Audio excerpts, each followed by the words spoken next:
Good morning, CrossFit Manitowoc.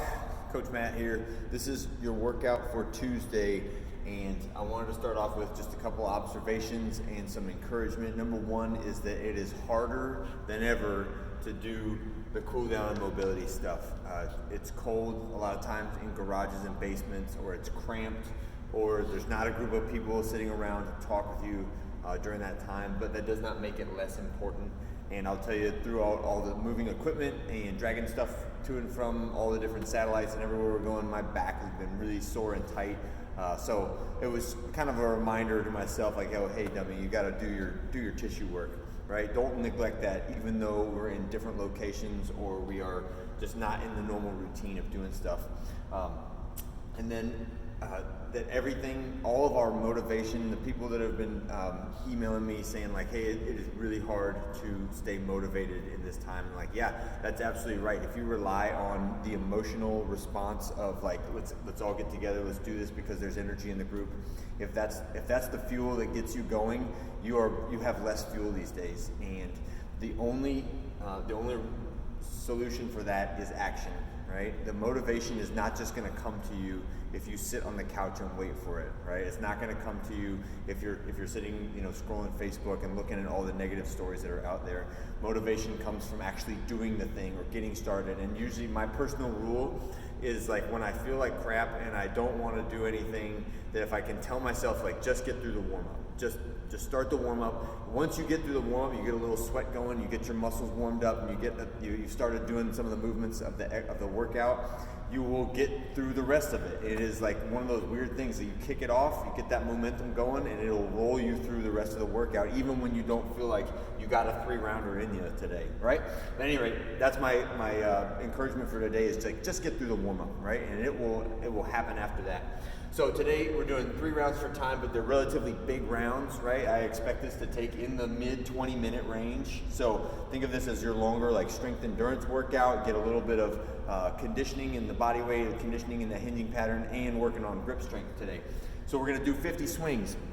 When we do the swings, if you do not have a kettlebell to swing with, this is totally fine to swing with a ball or a dumbbell. For a dumbbell, if you hold a dumbbell from one end of it like this, you can still do that swinging motion. Be careful when you're hanging on to it, right? And you do not need to go all the way up overhead if you don't want to do that. But 50 swings is a lot. It's a big set. Try and break them off in as big chunks as you can.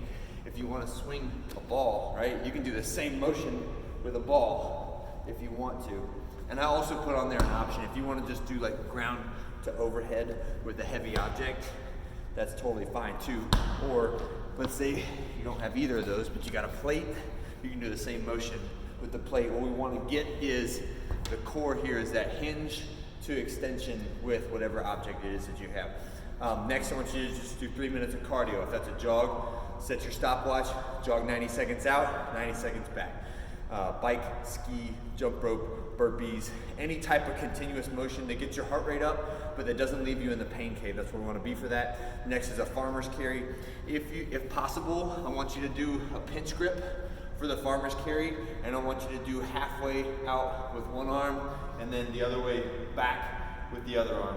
And that should be somewhere in the 2 to 2.5 minute range to make that happen, all right? So it should be a lot of fatigue building up in the grip, in the fingers, in the hand. If all you have is that single object, then we're just doing it with that single object, all right? Whatever has a handle on it, you can carry for 200 meters. And then you finish up with 20 reps of a push press, but I want that to be 10 on the left, 10 on the right. And remember, our push press is using the legs and the hips, but we're not jumping. So it's just dip, drive, press.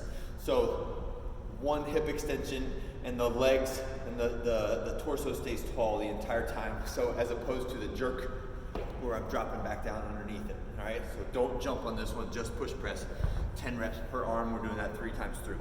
For the warm-up is a minute of cardio, 2 reps of a push-up to toe tap.